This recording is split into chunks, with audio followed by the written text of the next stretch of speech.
But our real collaboration here is going to be building the effect.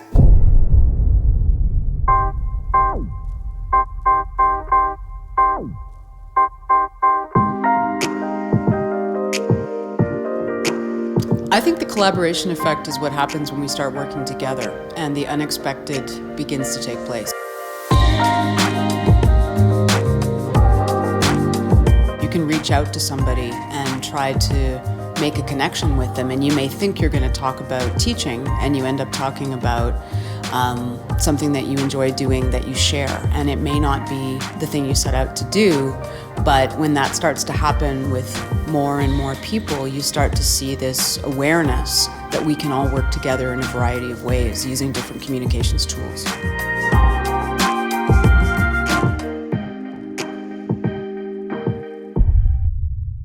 What we want to do is an experiment.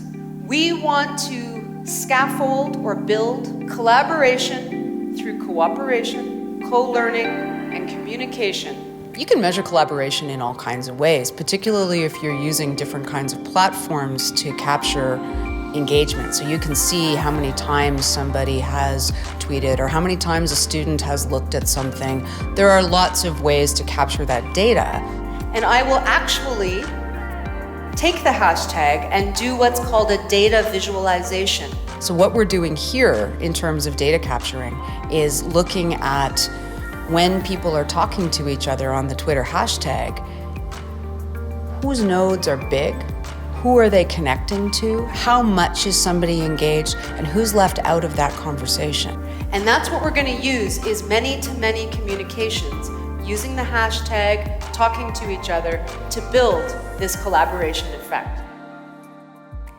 Teaching is both a profession where you are always working with other people and at the same time always working on your own. And once that classroom door closes, there tends to be a sense that the teacher needs to do it all and control it all. And the collaboration effect is the act of beginning to take the risk of letting go of some of that power and letting go of some of that fear. Getting in the classroom with students, giving over some of the power and saying, what do you want to do? How do you want to do this? Maybe I'm not the expert in it, but let's work together and see if we can figure it out. And then using often digital communications, many-to-many communications, to find other teachers elsewhere doing the same thing with their classrooms so that you start to see a real shift in what you can do. It's not all on your shoulders when you close that classroom door.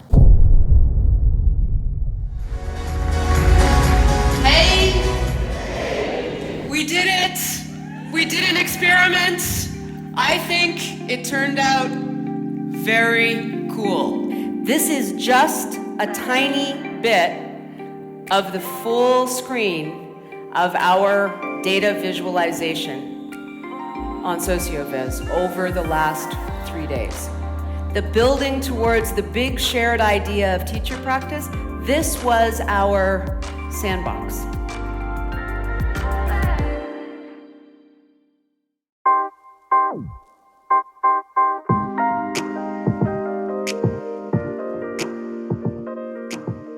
If we could get to a place where I think we were more open to hearing from other people, working with other people, not in hierarchical ways, but in, hey, what can you do?